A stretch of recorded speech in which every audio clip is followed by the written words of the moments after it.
اذا جينا اصحابكم من برا اجانب ولاول مره بيجوا على لبنان ولاول مره بياكلوا اكل لبناني ومعكم بس نهار واحد، وين بتاخذون شو بتطعمون؟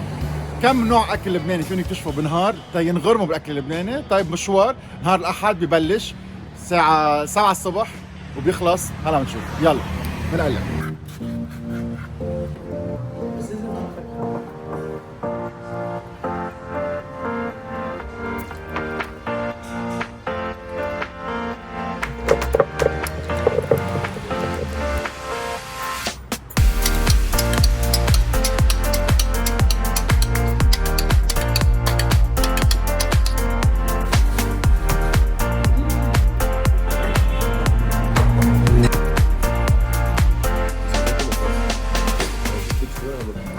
Moi je trouve ça très très bon et je comprends mieux pourquoi en fait on travaille. Enfin, Tu peux on a le courage. parler en libanais s'il te plaît? روح شوف رحمة.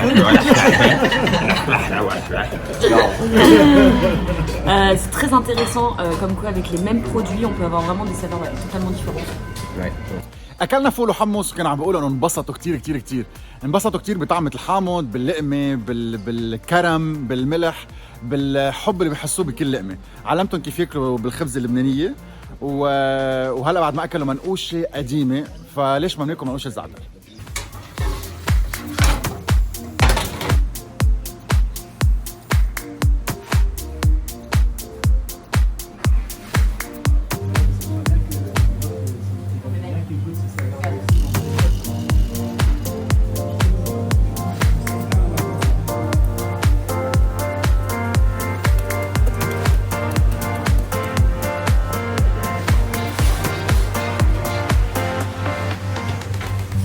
بدنا طعمين اللحمة اللبنانية المشهورة المنقوشة المعروفة، يعني المنقوشة اللبنانية هذه. لبنانية، جبنة، زعتر، عم بقول لهم كيف اذا بحطوا لها سكر او لا، شو المكونات تبعها وهيك. يلا هيدي المنقوشة طرية مثل الخدية، ريحتها غير شكل، وعن مين؟ عند فرانسوا لبناني صار له بيعملها اكثر من 60 سنة. فول حمص تشيك، لقمة منقوشة تشيك، ضحكة على وجههم صارت لهون. هلا نزلنا على طريق جديدة، اكيد دعوقية اللي هي الحلو العربي المفضل لإلي، واكيد كنافة. بعدنا بالترويقة وبعدها الساعة 9.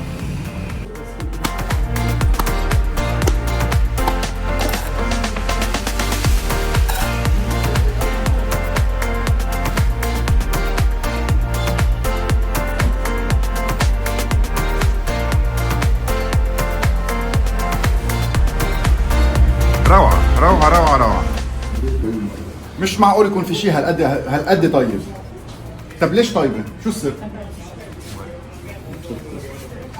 المحبة اللي بتحطوها فيها. مش معقول مش معقول، ولا فيها قطر ولا في شيء، بتاكلوها باصبعكم. صار لي كثير زي ما جيت لهون. بذكركم فيها فستق من فوق، فيها قشطة بالنص، فيها كاجو، مثل ما هي لقمة وحدة. روعة روعة. اسمها الدعوقية، وبس عند الدعوق على طريق جديدة.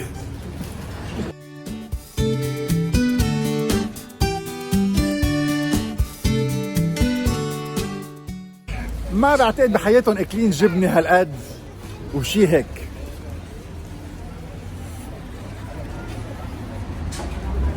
في جبنة كتير، جبنة كتير كتير هذا اللي عم بقوله، وفي جبنة مع سكر، وهيدي شغلة جديدة، مثل كانوا واحد عم بياكل بشاميل على التمثيل. يعني عن جد طلع على وجه هذا عم بياكل كيف لأول مرة. كتير كتير حلو.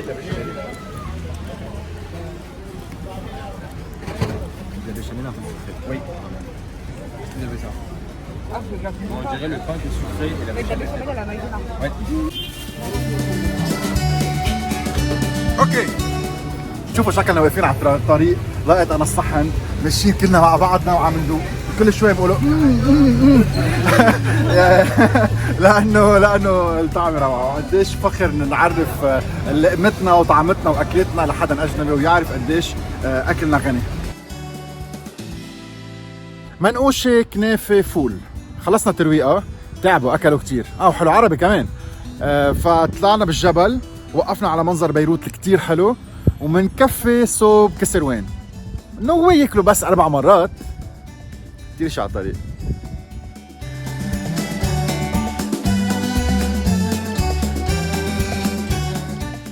انا بطلع بس كنت بقطع بهالوديين الحلوين، بشوف خضار بنبسط، بس ما بعتقد بقدر على قد ما سمعت بالسيارة قديش كانوا عم بيقولوا واو، قديش كانوا عم بيقولوا شو هالمناظر، شو هالبلد، شو هالجمال.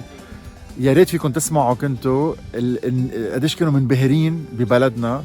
يعني بعتقد كتير ناس مش مقدرته، بتطلع بتقول انه ايه لا هيدا احلى بلد بالعالم، بس اذا بنطلع ومنراقب ومنبسط ومنشم الروائح الحلوه بننغرم فيه اكثر ومنحافظ عليه اكثر بكتير.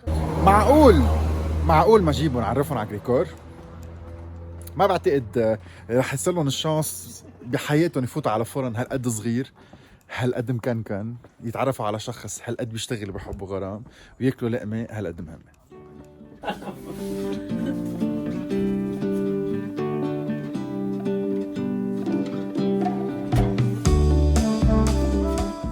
C'est vrai qu'en montant dans la montagne, là, quand on était sur la route, on est impressionné par la montagne, la verdure, tout ce qui peut s'y passer.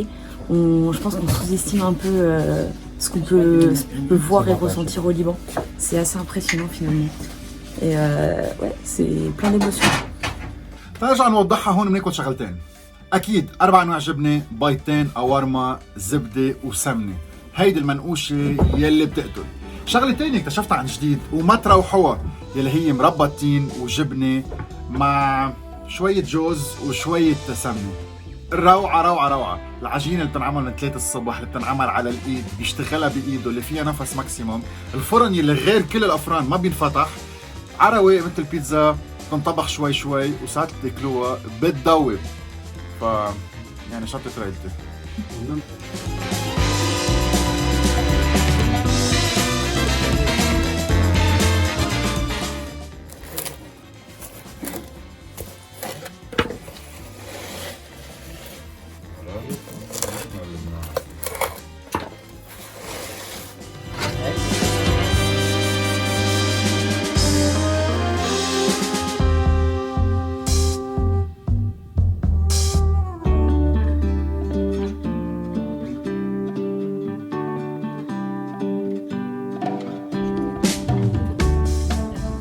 بحبك 10 مرات. نحن بنحبك كثير وعائلتك، وميرسي على قيمتك وعلى نفسك وعلى احساسك وعلى كل شيء، وعلى الست اللي مش اخذة حقها بالتصوير. بحبك قد الدنيا. وانا كمان. بيجي لهون عن جد بياخد انرجية على شهر لقدام. يلي شوي زعلان، يلي شوي مش اكل بحياته شيء طيب، يلي شوي ما بيعرف النفس الضيعة، يلي شوي من كل شيء، بيجي لهون بيرجع شركة.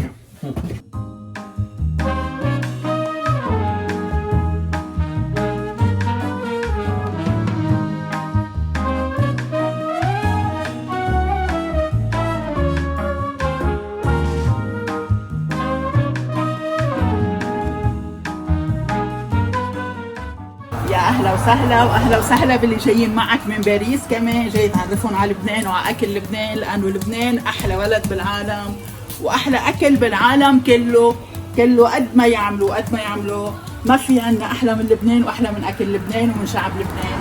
واهلا وسهلا فيك اللي عم تعرف العالم على الاكل اللبناني، على التراث اللبناني، على الضيعه اللبنانيه، على الشعب اللبناني، قد ما هو مضياف، قد ما هو كريم، ما هو شعب بحب الحياة. بقى أهلا وسهلا فيك.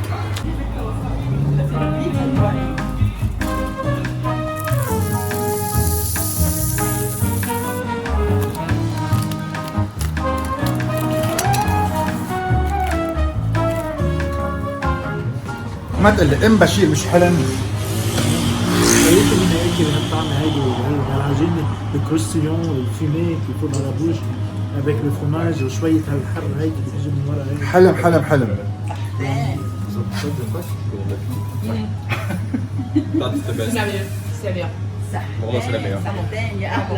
منقوشة زعتر مع لبنة وخضرة، منقوشة جبنة مع حر وسمسم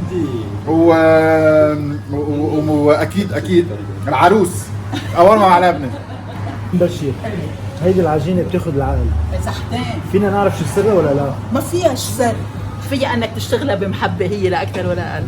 هي طحين اسمر، طحين ابيض، خميره ومي وملح فقط لا غير. بس هي السر انك تشتغلها بكل شغله بدك تشتغلها. تعمليها بايدك، بتعطيها بوكو دامور، بوكو ديموسيون. اكيد انت عم تشتغل شيء من كل قلبك، كل شغله انت بتشتغلها من قلبك بتبرع فيها. شو ما كانت الشغله، كيف انطوني بيبرع بشغله؟ كيف انت بتبرع بشغلك؟ كمان نفس الشيء.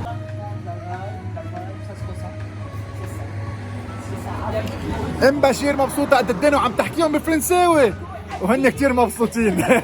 عن جد عن جد عن جد كل واحد بيجي على لبنان بيفل ضحكة على وجهه. بلبنان هو فيتامين للبسط والانشراح. احلى بلد بالعالم.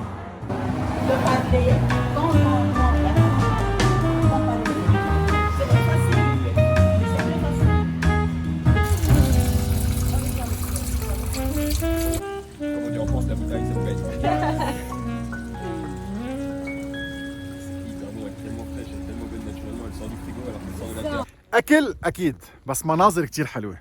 واحلى منظر بعتقد من هون من على علو تقريبا 1750 متر تمثال مار شربل، منظر على فريا، منظر على البحر، منظر على كفر دبيان، ومنظر على السد. 5 دقائق رواق ومنكفي على الغداء. ردة الفعل هي ذاتها.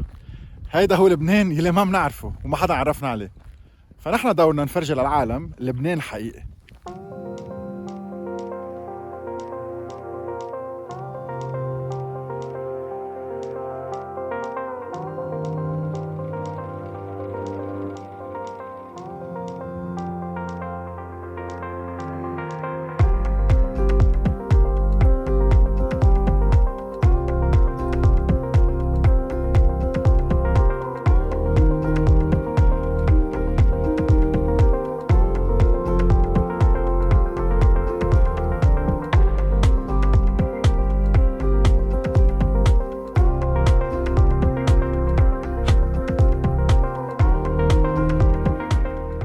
ساعات بدي اكل لقمه غير شكل، وين باخذ الاجانب؟ اكيد عند فوزي بفقره كفر دبيان، وبالاخر لقمه روعه، لقمه روعه. رح تشوفوا البيض عم بيغلي، الحمص، اللبنه، البطاطا المقصوصه على الايد، الحمص اللي بتعمله سته وغيره من الاشياء، واهم شيء بالاخر سفيحه على كفتة معموله على الخبز على طريقته، بتطوها طويه صغيره، بتحطوا لها نكزه حمص بتصير مثل الدب. روعة. وهن مبسوطين مش اكلين هيك شيء بحياتهم. بعتقد ما عبالهم يسافروا بكره، بس انه لازم يرجعوا يفتحوا مطعمهم بباريس. anyway هيدا هو نهار بيخلص، اكلوا ما بعتقد اكلوا هالقد بحياتهم. انا بعدني جوعان، تعشى مع مرتي بكريحه عشيه، وفالين عم بيخبروا عن احلى بلد بالعالم، وعم بيخبروا كل اصحابهم انه اجوا على بلد من الاحلى، واكيد رجعين شو فيك تجي.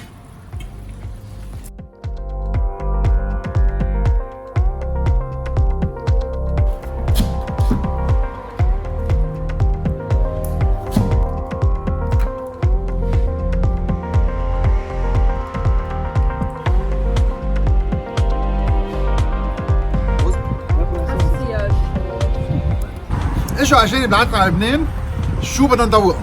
بنطعميهم اول شيء فول وحمص، بنطعميهم مناقيش، بنطعميهم حلو عربي، بنطعميهم ميزه، بنطعميهم بوظه، بنبرمهم جبال لبنان كثير حلوين، بينبهروا بالطريقه اللي بناكل فيها، بالطريقه يلي نحن كرمه فيها، بينبسطوا ببلدنا، بجمال بلدنا، وبيفلوا وبيخبروا عن احلى بلد بالعالم. فخلصنا البوظه على قشطه وفالين، وباكد لكم راجعين باقل من 6 شهور.